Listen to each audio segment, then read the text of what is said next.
Well, 5 days of fantastic cricket for anyone who's a tragic of the game. And as you know, we gave you our tragics preview before this second test. And we did all right, didn't we, Daniel? You talked about wind. Well, the first thing I'm looking out for is the lack of the Fremantle doctor.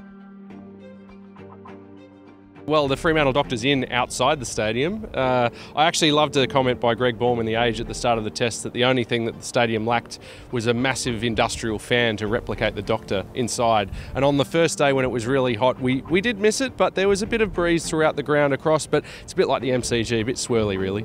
Very swirly, it wreaked havoc upon my hair. Well, one of the things I was looking for was no balls. No, forget about all the good bowling.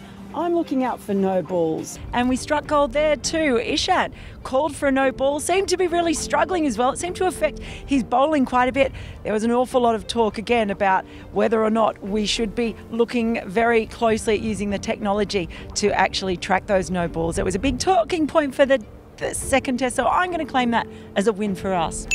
Next we had LBWs and height. Perth is always the venue where the bounce, particularly pertaining to LBWs, is really interesting. Batsmen leave the ball on length even if the ball is on the stumps. The bounce of the ball in Perth is always an issue, and that came up as well on the first day with LBW appeals, with the Indians trying to get their way through the Australian top order and finding that there were some reviews that showed the ball to be going over the top of the stumps in classic Perth fashion, and that was great to see on the first day.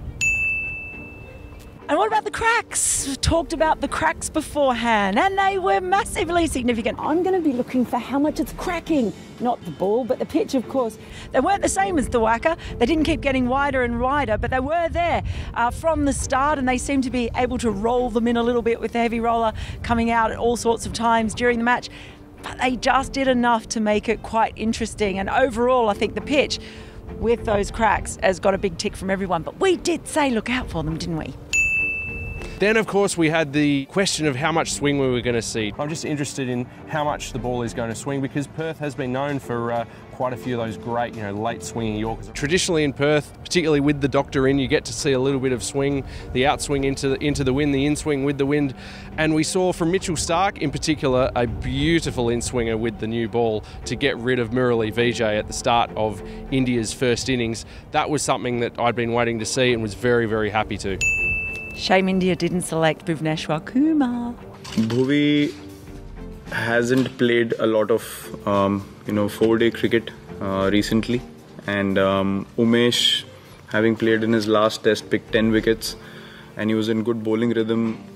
So that was the reason behind going ahead with Umesh over Bhuvi. And last, and actually least, because it's probably the one we didn't get right, was we were looking out for another load of records being set, or at least one record being set with the catches by a wicketkeeper. Because of course we saw the record equalled in Adelaide, and we thought there might be a few more nicks and caught behinds here at the new Perth Stadium.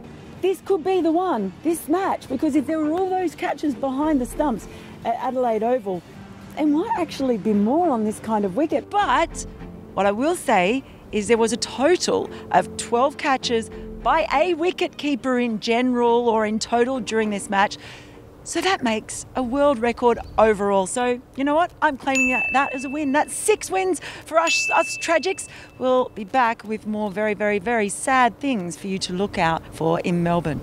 We actually probably should have said we should look out for the really bright sun.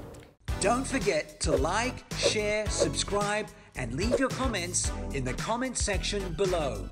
Click on the bell icon for notifications.